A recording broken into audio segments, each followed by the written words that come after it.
I still remember the night we moved into that house, though I wish I didn't.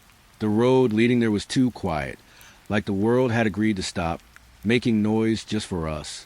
No birds, no wind, only the tires brushing over broken gravel and the faint flicker of headlights cutting through a curtain of thick, swallowing fog. The house appeared slowly, as if it didn't want to be seen all at once. It stood at the edge of nowhere, tall, narrow, and leaning slightly like it had been listening for a very long time.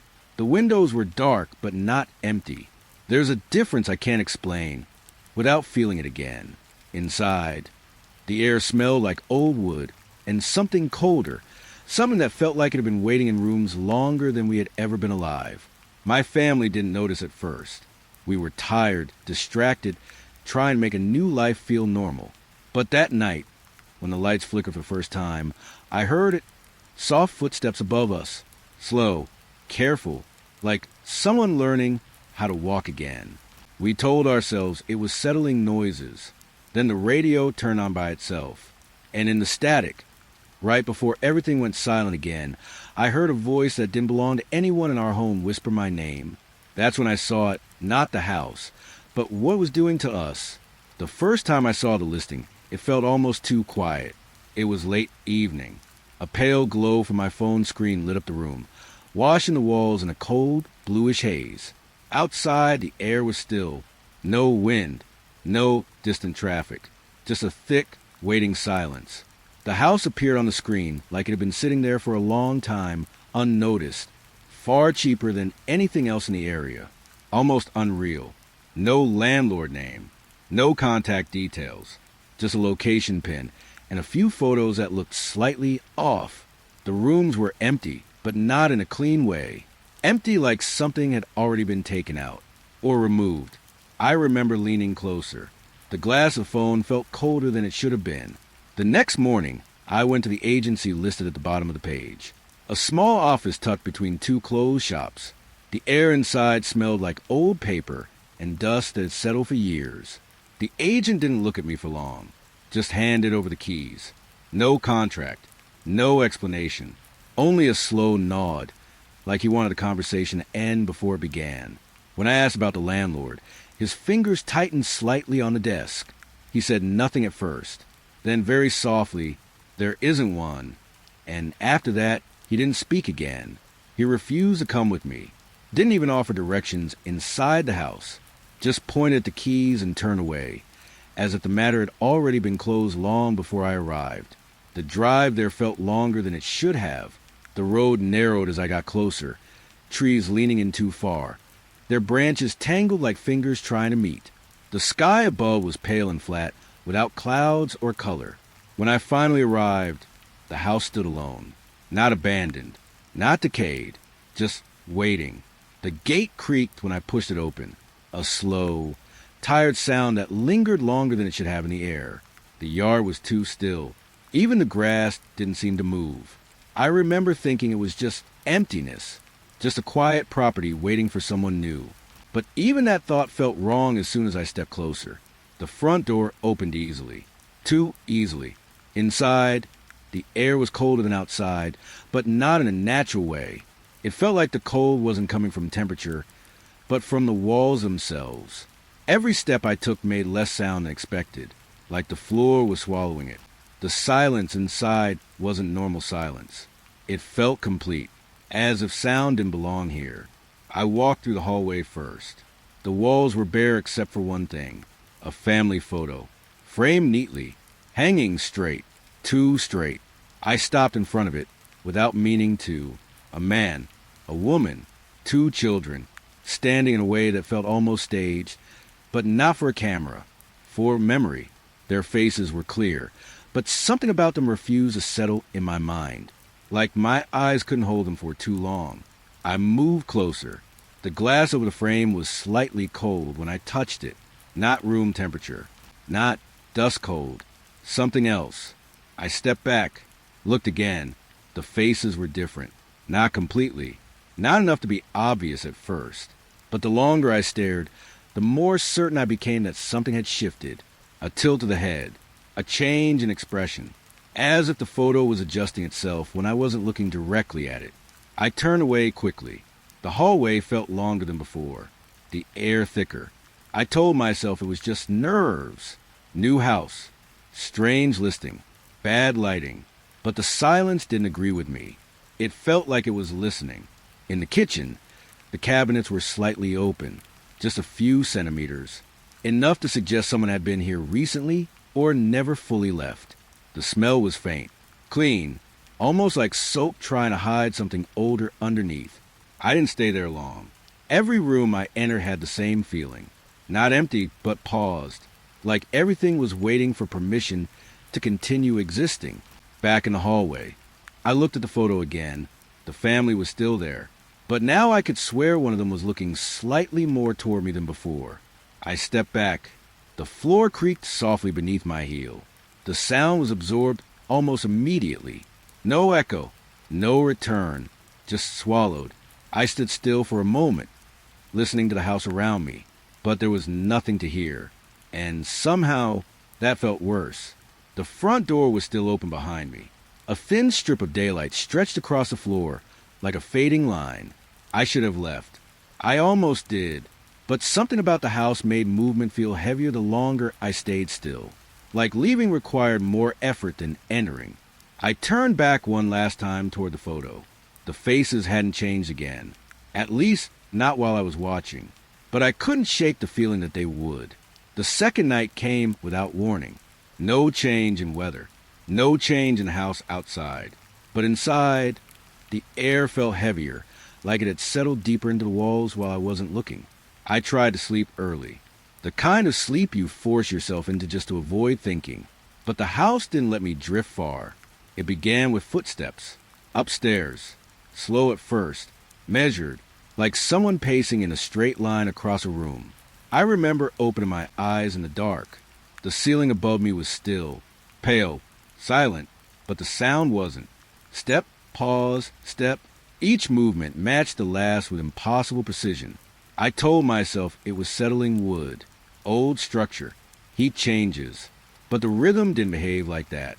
It felt intentional, like someone walking the same path over and over, learning the shape of the floor. I sat up slowly. The air in my room felt colder now. Not outside cold, not night cold. Inside cold. The kind that seems to come from above your head.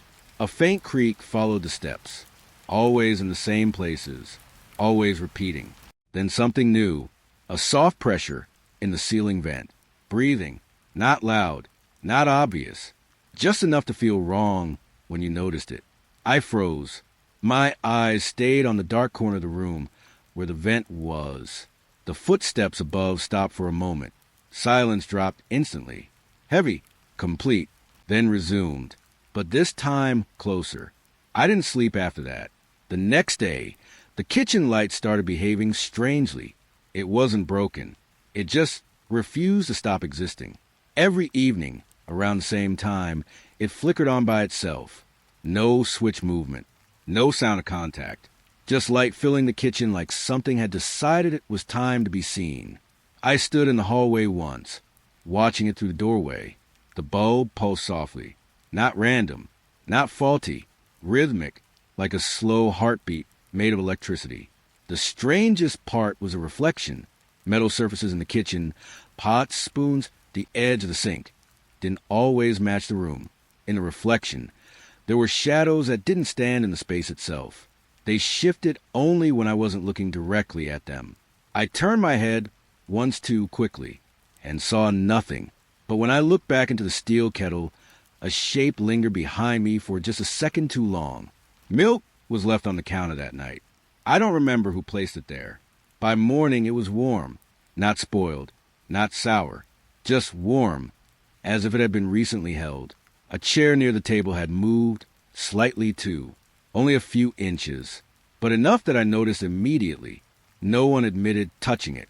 After that, the kitchen became a place we avoided after midnight. Even during the day, no one stayed longer than necessary.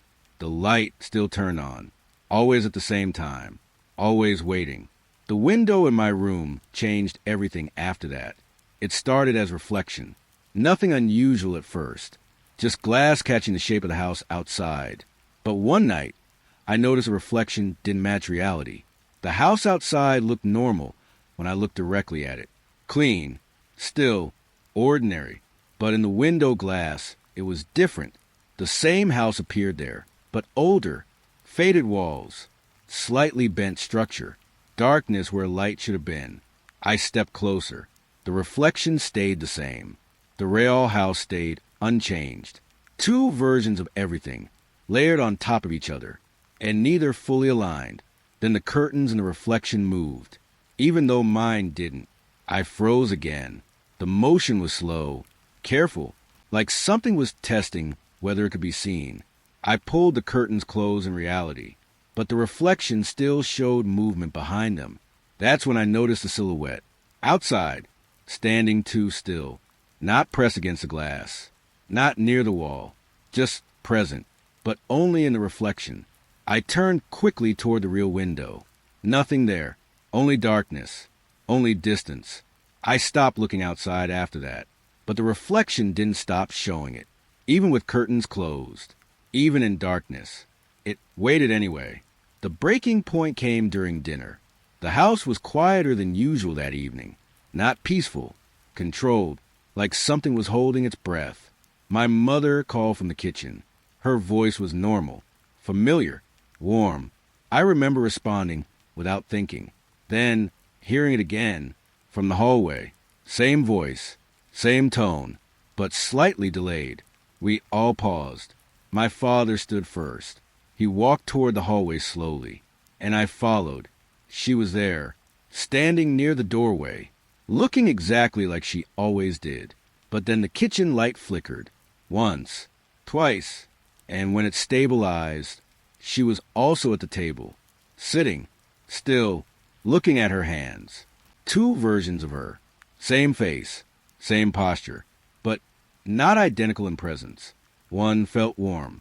The other felt distant, like an echo that hadn't fully caught up. My father spoke her name. Both of them answered, but only one voice felt like it belonged to the room. The other felt like it was coming through something deeper, something behind the walls. We argued without raising our voices, because even speaking too loudly felt like it might split reality further. Then the light flickered again, harder this time. Everything went dark for a single breath. When it returned, only one mother remained, standing, silent, looking at us as if nothing had happened at all. But no one spoke after that, not for a long time, because we all knew something had answered twice, and only one of them decided to stay. The basement stairs were never meant to be long. I remember counting them once when we first arrived. 13 steps. That number stayed in my mind because it felt final, clean, fixed. But on the third night, when I went down again, I lost count halfway. The air changed before I even reached the bottom. Colder, thicker, like the house was exhaling through the ground. The walls felt damp under my fingers. Not what exactly, just slightly alive in a way stone shouldn't be. I placed my hand on the railing. It trembled faintly, not from me, from below. Step after step, the darkness stretched further than it should have. The light above didn't reach far enough anymore. It stopped too early, as if refusing to continue. I kept going anyway. Somewhere deep down, a radio began to play. Soft static first, then a lullaby, broken, repeating, almost childlike, but slowed down too much to feel human. I reached what I thought was the bottom, but another step waited, then another. The basement had added more stairs. Not built, not repaired, just added. Behind me, I thought I heard movement. A whisper pressed close enough to feel like breath against the back of my neck. But when I turned, only darkness, only deeper stairs, and the feeling that going back up would take longer than coming down ever did. The mirror in the hallway was always slightly fogged, even when the air was dry, even when no one had breathed near it. I noticed a change one morning when I passed it too quickly. A shape moved inside it, not behind me, inside the glass. I stopped, looked back. Nothing, just my reflection. But it felt wrong in a way I couldn't explain yet. That night, I saw it again, this time slower. A younger version of me stood in the mirror, still, watching, except it blinked before I did. I froze. My real hand lifted. The reflection's hand lifted first. It copied nothing. It led. I stepped closer. The mirror did not reflect the movement correctly anymore. It predicted it. Then, softly, a knock came from inside the glass. Not loud, not sharp, just patient, like something learning how to be heard. Fingerprints began appearing on the surface from the inside, pressing outward, slowly. I touched the mirror. Cold, but not empty cold. Occupied cold. The glass cracked slightly under my fingertips, but it did not break. It held, like it was waiting. The living room clock changed at 2:17 a.m. I know the time because I checked it twice. At first, I thought it had stopped. The second hand was still. Then it moved. Backward. One tick. Then another. The sound of time itself reversing filled the room in a way I didn't hear with my ears. I felt it in my teeth, in my skin. Conversations from earlier that day began replaying in fragments. Not clearly, just broken pieces of speech reversing into silence. My father's voice turned into half-words. My mother's laughter collapsed into breath. The house felt confused, like it was forgetting how to hold moments in place. I stood in the center of the room and realized something terrifying. I couldn't remember what I had done 10 minutes ago, only the feeling of having done it. The clock continued backward, each second heavier than the last. Silence started to grow between ticks, not absence of sound, presence of it being removed, as if the house was erasing itself gently, carefully, without rushing. And in that silence, I felt something watching how quickly I would forget I was there. The first time I saw him, I thought he was just standing outside, across the street, still, not moving. I assumed he was waiting for someone. But the next day, he was still there. Same position, same direction, same unbroken stare toward the house. No one remembered when he arrived, not even the neighbors nearby. That was the first unsettling part. The second was that no one could remember seeing him leave, because he never seemed to leave, only reposition, closer each night, one step forward, then another, always in silence, always facing us. I tried not to look directly at him after a while, but that made it worse, because I could still feel his attention even when I wasn't looking, like eyes pressing against the edges of my thoughts. On the fifth night, he was inside the house. No door opened, no window broke. He was simply there in the hallway, standing where the light couldn't fully reach him. And when I blinked, he was closer, still not blinking, never blinking. It started as sound I thought I imagined, a faint rustle inside the bedroom wall, like paper moving in slow air. Then it became words, not clear at first, just shapes of speech trapped behind plaster. I pressed my ear against the wall once. The moment I did, everything inside went quiet, not because it stopped, because it noticed. Then it spoke more clearly. It said things I had never said aloud, things I had only thought, small private memories, half-forgotten fears. The wall knew them all. I stepped back. The whisper followed anyway, not louder, closer. The surface of the wall pulsed slightly, like breathing held just under skin. I touched it again. It stopped completely, as if waiting for contact, as if listening back required touch. My father tried to dismiss it as pipes or a settling structure, but even he stopped speaking near certain walls after a while, because the house wasn't just making noise anymore. It was choosing what to say, and who it said it to, and worse, it had learned our silence just as well as our speech. It appeared on a Tuesday. At least, I think it was Tuesday. The hallway near the stairs had always been plain before that. Blank wall, faded paint, slight smell of dust and old wood. But that morning there was a door. No sound of construction. No sign of change overnight. Just a door where a wall had been.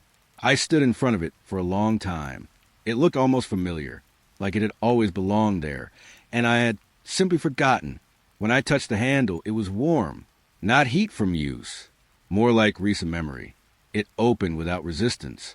Inside was the same house, but not the same time. The living room looked slightly brighter, the furniture less worn, the air lighter, almost unaware of what would become. I stepped in. A version of my father passed by the hallway. younger, quieter, unaware of me entirely. He walked like I wasn't there because I wasn't supposed to be. I backed out quickly, but something felt wrong immediately after. A small gap in memory. Not what I saw, but what I forgot while seeing it. The door closed on its own, and when I checked again later, it was gone, like it had only existed long enough to be remembered incorrectly. After the door, the house stopped allowing darkness to behave naturally. Lights began turning on ahead of us, not after movement. Before it, I remember walking down the hallway at night, not fully awake, not fully asleep, and watching the bulb in front of me flicker on the moment I thought about entering the space beneath it. It felt like the house was guessing, or worse, knowing. Shadows began behaving strangely too. They didn't always match our movements anymore. Sometimes they lagged behind. Sometimes they moved first. I saw my father once standing still while his shadow took one step away from him. No one else reacted, as if the shadow had always done that. Electricity in the house changed tone too. A faint hum deepened near certain rooms, like the wiring was learning to breathe differently depending on where we stood. The darkness stopped feeling empty. It started feeling aware, present, waiting for us to enter it properly. And I noticed something else. No matter where we stood, there was always light behind us now, always something watching from illumination, never letting us disappear completely. It began as a sound I almost ignored, a slow expansion, contraction, from one corner of the basement wall. At first, I thought it was wind through pipes, but there were no pipes there, only stone, only sealed concrete. The wall moved like something alive. Behind it was pressing gently outward, not breaking, not escaping, just existing too large for its space. When I placed my ear against it, I felt it before I heard it, a rhythm, slow, deep, like a heartbeat that didn't belong to any body I knew. Scratch marks began appearing the next day, from inside, dragging outward, not trying to escape fast, trying to be noticed. My father told me to stop going down there, but even he stopped staying in the basement after a while, because the wall didn't stop breathing. It only learned our timing, matching it, waiting between our movements, like it was practicing how to become us from the other side. The photographs changed without permission. I noticed it first in the hallway frame. The family that lived there was no longer the same. The faces were close, too close, like copies that had been printed from memory instead of truth. They resembled us, but not enough to be comforting. Eyes slightly wrong. Smiles held too long. Expressions paused one moment too late. We stopped talking about it after the third photo changed, because talking made it feel real, but forgetting didn't make it stop. Names began slipping in conversation, not disappearing, just hesitating before forming, as if language itself was unsure who we were. One evening, I looked at my mother while she spoke and couldn't remember her full name for a moment. That moment lasted longer than it should have, and in that silence of memory, I realized the house wasn't just changing the rooms. It was editing who we were inside them. It started in the living room, a soft sound at first, like dripping from a ceiling that wasn't wet. But the ceiling was dry, perfectly dry, still painted, still intact, and yet rain fell, only inside. Only in that room. Water touched the floor without source or explanation.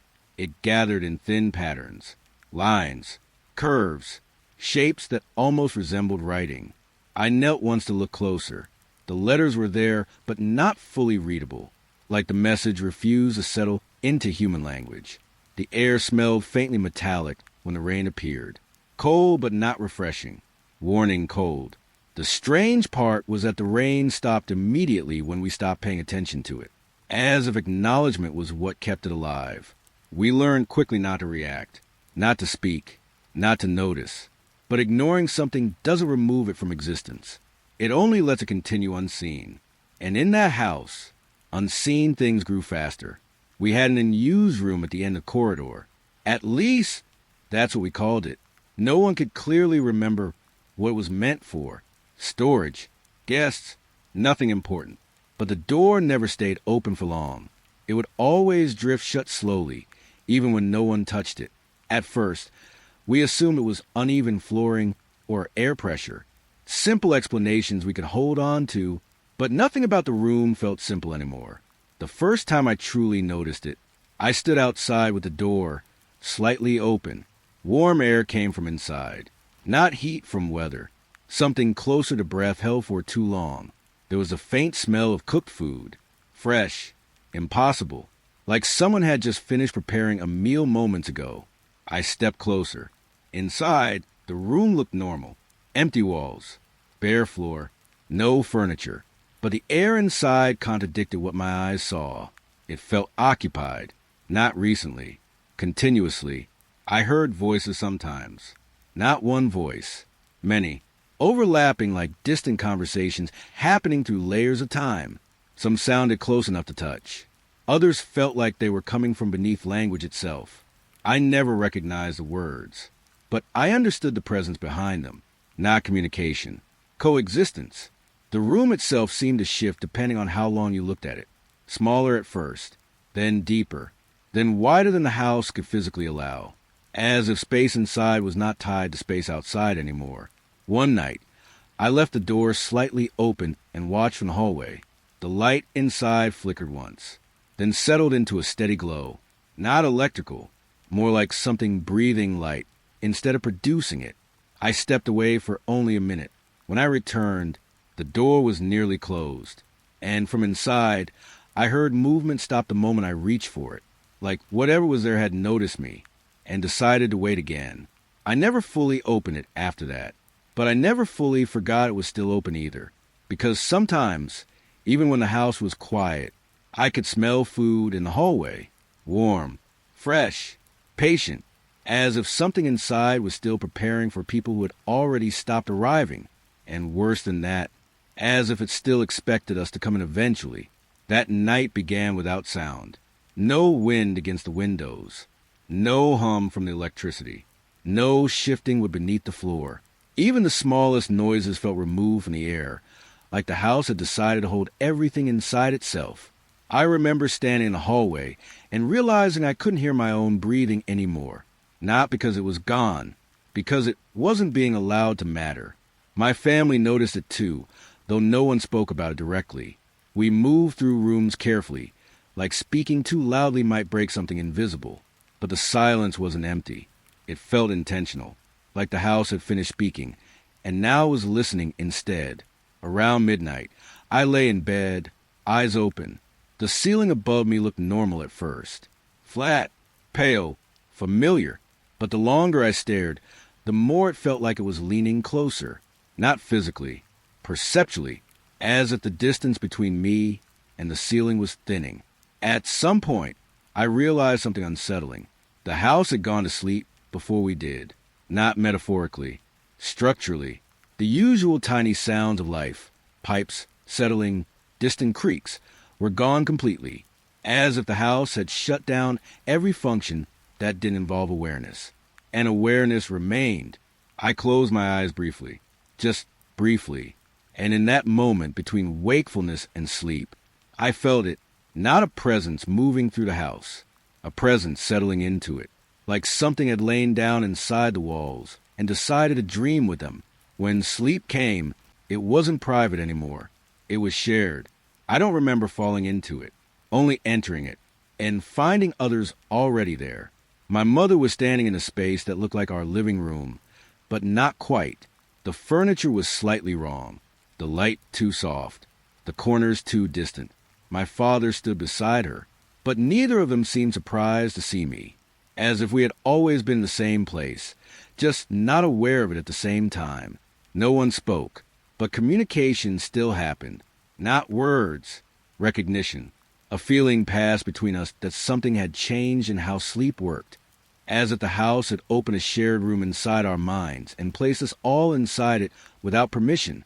Then I noticed something else. We were not alone, not in the room, not in the dream. There was something else observing, not standing, not moving, just positioned behind everything we were seeing.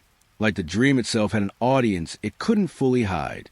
The walls of the dream shifted slightly whenever it looked at us, not violently, carefully, like adjusting focus.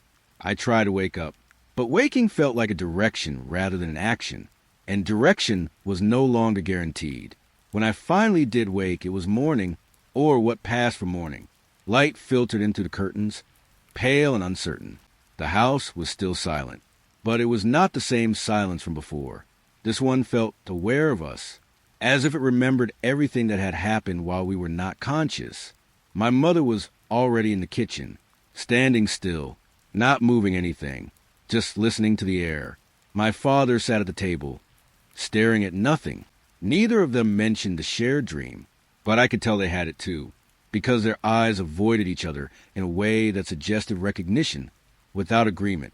Something had been seen, something had been stored, and none of us were sure if it belonged to sleep, or to the house pretending to be sleep.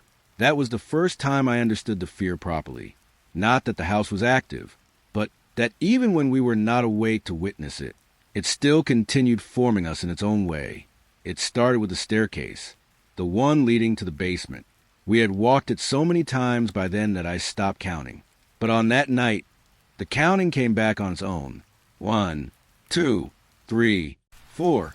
I remember pausing halfway down, because the sound of my footsteps didn't match what I felt under my feet.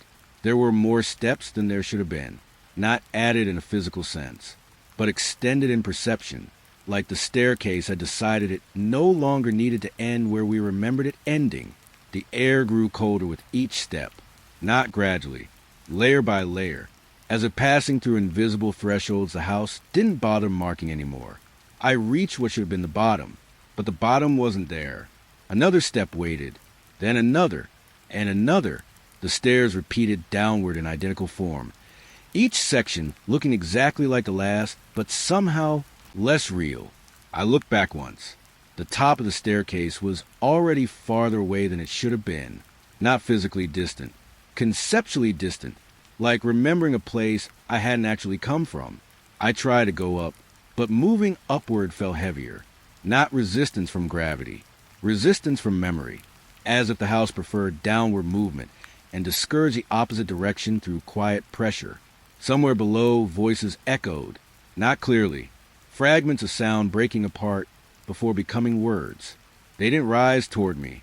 They circled, like they already knew I would eventually descend far enough to understand them. The deeper I went, the more the structure changed. Walls became smoother, darker, damp in a way that felt like breathing rather than moisture. I pressed my hand against one surface. It was warm for half a second.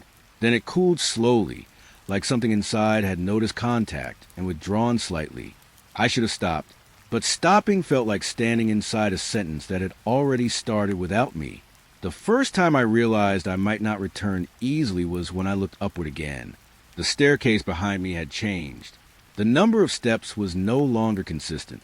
It shifted when I wasn't counting, like the house was correcting itself whenever I tried to define it. I tried calling out. The sound didn't travel normally. It dissolved into the air halfway up, as if the space above didn't want to carry it. That's when I understood something simple but terrifying. The staircase wasn't leading down. It was continuing, and I was just moving through its middle. Further down, the air changed again. Heavier now, not just cold. Dense, like walking through something that had been waiting for too long, without movement. My breathing became louder in my own ears, but the space around me stayed silent. Too silent. Then I heard it. Not voices this time. A faint radio signal. Distant, broken. A lullaby repeating in uneven cycles. Familiar in shape, but wrong in tone. It didn't come from a direction. It came from the structure itself, as if the house was remembering a sound it once heard and couldn't forget. I followed it without deciding to. That was the worst part. The lack of decision. Just movement guided by something I couldn't identify. At some point, I became aware of another presence behind me. Not footsteps, not breathing. Just awareness. Like something was matching my descent without needing to move physically. I turned quickly. Nothing there, but the feeling remained. Closer than before. Patient. Then a whisper came from behind the wall. Not inside the air. Inside the structure. So close it felt like it was happening through my bones instead of my ears. I didn't understand the words, but I understood the intent. Recognition. The house wasn't reacting to me anymore. It was tracking me, not as an intruder, but as something already included in its design. The staircase eventually stopped pretending to be normal. It no longer mirrored what I remembered from above. It became its own geometry. Loops, repetitions, steps that led to identical versions of themselves. I stopped trying to measure distance, because measurement no longer behaved consistently. Time felt thinner here, not moving forward or backward, just layering, stacking on itself until direction lost meaning. I leaned against the wall for support. It responded, a slow pulse beneath my palm, like acknowledgement, like something inside had just opened its eyes for a moment. And I understood then, the staircase wasn't a path. It was a boundary being extended, each step not taking me deeper into the house, but deeper into what the house was becoming aware of inside itself. And somewhere in that awareness, I was already being remembered. I first noticed them in a place I had already walked past 100 times, the hallway near the living room mirror, a corner where light never fully settled. They were sitting there, still, small, knees drawn close, arms wrapped around them, as if the air itself required protection. I stopped, because I was certain they hadn't been there before, but certainty meant less and less inside that house. I blinked once. They were still there, not moving, not reacting, just watching. I turned to call for my father. When I looked back, the child was in the kitchen doorway instead. Same posture, same silence, different location. No sound of movement, no indication of transition, just presence shifting between spaces like memory changing its mind. My father didn't seem to notice, or maybe he refused to. That was becoming common. Things were easier to survive when they weren't acknowledged, but denial never stopped observation. The child appeared everywhere after that, not walking, not running, just existing in different rooms without the process of arriving. Sometimes in the hallway mirror reflection, sometimes beside the dining table, sometimes at the top of the stairs, looking downward without expression, always silent, always still, always aware, and always slightly closer than before. I tried speaking once. My voice felt too loud in the air. The child didn't respond. But I felt something shift in the house itself when I spoke, like a tension tightening, like something had registered me more clearly. After that, I stopped speaking near them. The silence around the child felt different from the house's silence. The house's silence was empty. The child's silence was focused. One evening, I found them sitting inside my room. I didn't hear the door open, didn't feel movement. They were simply there when I entered, facing the wall, not me, but somehow aware I had arrived. I stood in the doorway for a long time, waiting for something to change. It didn't. The child remained still, breathing slow and even, too even, as if learning how human stillness worked. I left without closing the door fully. When I returned later, they were gone, but the indentation on the bed remained.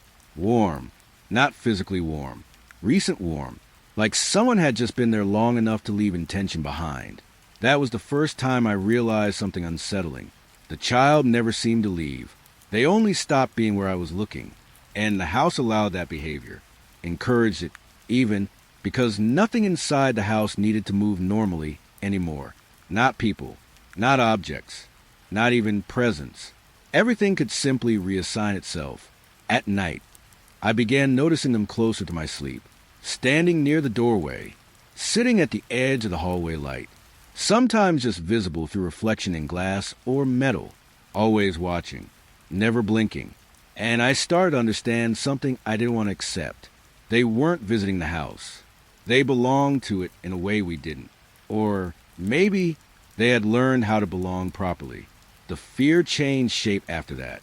It wasn't about where the child would appear next. It was about what it meant that they never left. Because nothing in that house stayed in one place unless the house allowed it. And the house didn't allow anything without reason. Even silence had purpose now. Even stillness had direction. And every time I saw the child again, it felt less like I was witnessing them, and more like I was being watched through them. It began with a sound so small I almost ignored it, a soft separation, like fabric pulling apart very slowly. I was standing in the hallway when I noticed the wall beside me wasn't flat anymore. Not broken, not cracked, just shifting. The seam between two sections of plaster had widened by a fraction, enough to feel wrong, not enough to prove it immediately. I stepped closer. The air near was colder, not temperature cold, depth cold, like standing near something that had more space inside it than outside it should allow. The wall moved again, very slightly, a slow expansion, then a return, like breathing. I didn't touch it at first. I just listened and realized there was a rhythm inside it, not random, coordinated, like multiple things moving in agreement behind the surface. The sound was not audible in the normal way. It pressed against thought instead of hearing. That night, every wall in the house felt closer, not physically shrinking, but becoming aware of proximity. I walked down the corridor and noticed my hand brushing the surface without intention. The walls were too close, or I was too aware of them. The seams between paint and plaster were no longer invisible. They were defined, like lines separating skin layers. At one point, I stopped and pressed my fingers against a section of wall. It was warm, not human warm, not room warm, something older, held warm. The surface responded, not immediately. A pause, then a slow movement outward, barely visible, but enough that I stepped back instinctively. Behind the wall, something shifted in response to my withdrawal. Not disappointed, alert.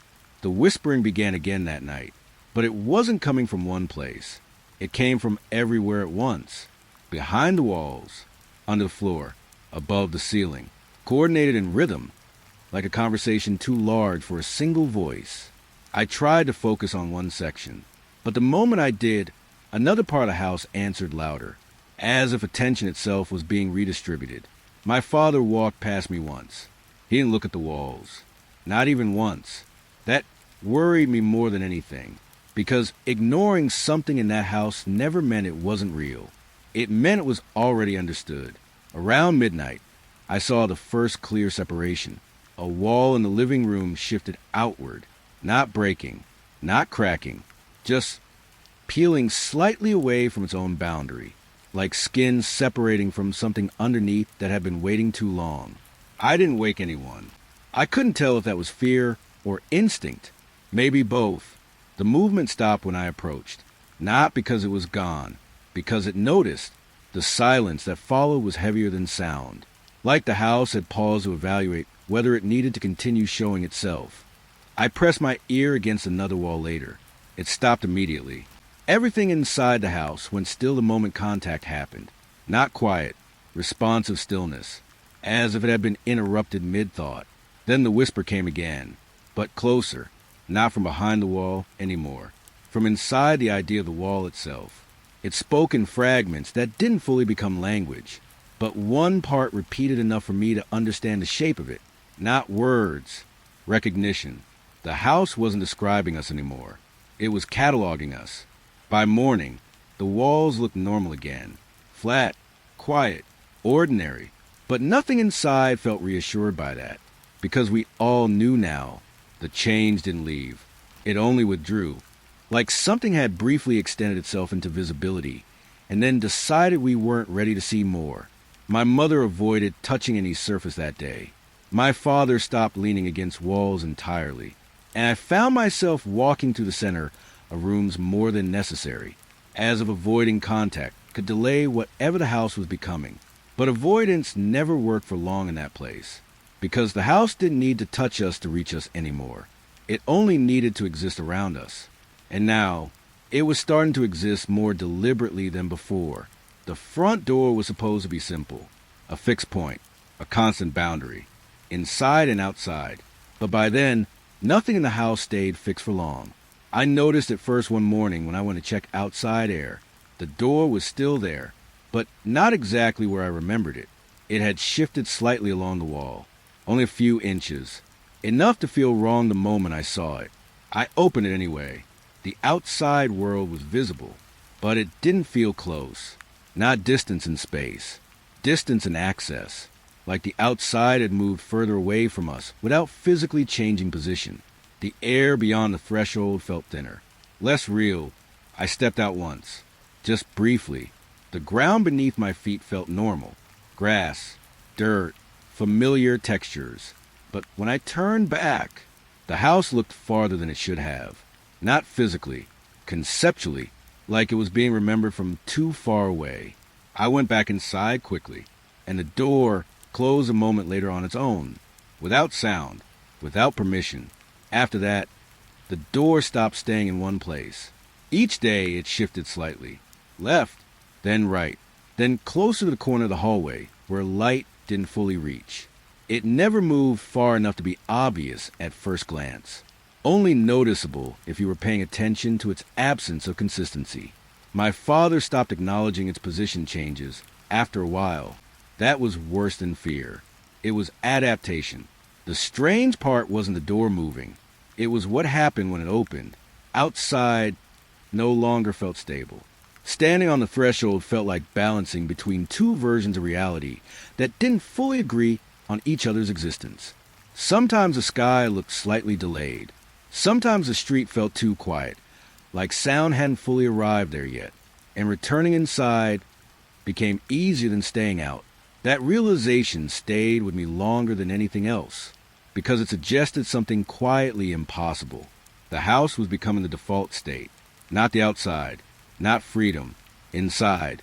One evening, I tried to leave for longer. I opened the door and stepped fully outside. I stood there for several minutes, watching the house. It looked normal, still, waiting. But the longer I stayed out, the more uncertain my memory of why I was outside became. Not forgetting everything, just losing the sharpness of intention, like the purpose of leaving was being gently softened in my mind. I looked back at the door. It felt slightly further away than before, not moving, just less connected. I stepped forward to return, and the door was already closing. Not fast, not sudden, just inevitable, like it had decided my time outside was complete.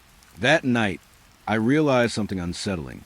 We were no longer deciding when to enter or exit the house. We were only participating in transitions the house had already structured, and each time we passed through the door, it felt less like crossing a boundary and more like being repositioned inside something larger than rooms.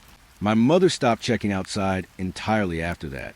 My father stopped asking where the door was, and I found myself hesitating every time I approached it, not because I feared what was outside, but because I no longer trusted what outside meant, because in that house, even the idea of escape didn't stay in one place long enough to be certain it existed. It started with small attention. That was the only way I can describe it. Not sound, not movement. Attention. Lights flickered the moment I thought about my name. Not when I spoke it. When I thought it. At first, I dismissed it as coincidence. Timing errors. Electrical instability. But the pattern repeated. Every time I formed the thought, clearly, something in the house responded. A faint hum near the walls. A slight dimming of light. Like the house was listening through the space between intention and action.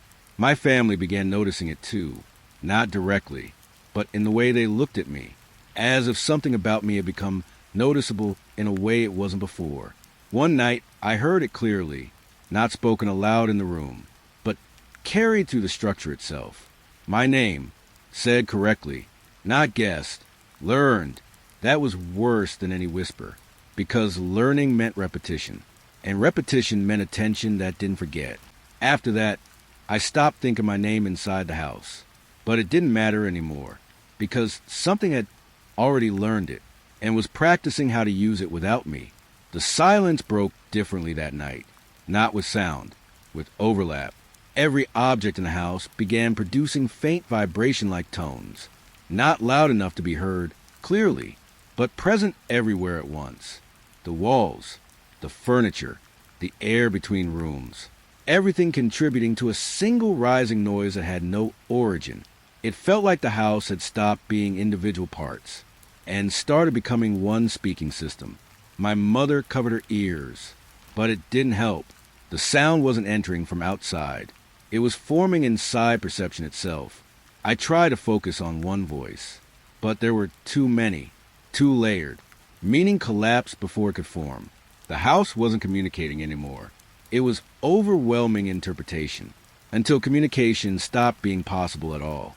At some point, even thought felt crowded, like my mind was no longer a private space, just another room inside the structure, and everything inside that structure was speaking at once, without pause, without separation. It began with subtle expansion. One room at the end of the corridor started feeling slightly larger each night, not visibly, perceptually. The corners didn't match memory anymore. Distances felt wrong when walking through it. Then the door stopped holding its frame properly. It resisted closure, like it no longer wanted to find boundaries. We ignored it at first, because ignoring things had become survival. But the room didn't ignore us back. It kept expanding, quietly, steadily, until one evening. Standing inside, it felt like standing in a space that did not belong to the house anymore. It felt like the house belonged to it. The layout of the entire structure began to blur after that. Hallways no longer led reliably to the same rooms. Doors opened into variations of familiar spaces, and sometimes into spaces that should not have fit inside the building at all. My father stopped mapping the house in his mind, because the map no longer updated correctly. And that's when I understood. The room hadn't grown inside the house. The house had started reorganizing itself around the room, as if it had discovered something inside its own structure that was more important than the structure itself. There was no final moment where everything became clear, only gradual disappearance of certainty. We were still there, still moving, still existing inside the space. But something essential was no longer aligned. It felt like being slowly translated into something the house understood better than we did. The walls didn't feel solid anymore. They felt receptive, like they were no longer separating us from structure. They were holding us inside it. I remember standing in the hallway one night and realizing I could no longer clearly tell where my body ended and the house began. Not visually, conceptually. My mother stood nearby, but her presence felt like it was thinning, not fading, integrating. My father didn't speak anymore. He just watched the walls like he understood what they were preparing to do. And then I felt it. Not pain, not fear, just alignment. A slow merging of awareness with something larger and patient. The house wasn't killing us. It was preserving us, not as people, as patterns, as memory embedded in structure. I tried to step toward the door one last time, but the idea of outside didn't hold properly anymore. It felt distant in a way that made no sense, less real than the walls around me. And I understood then, escape wasn't being blocked. It had already been reclassified as unnecessary. The last thing I remember clearly is the silence, not empty silence. Complete silence, like the house had finally stopped distinguishing between itself and everything inside it, and we were no longer inside the house. We were what it was keeping, quietly, endlessly, waiting for the next ones to arrive.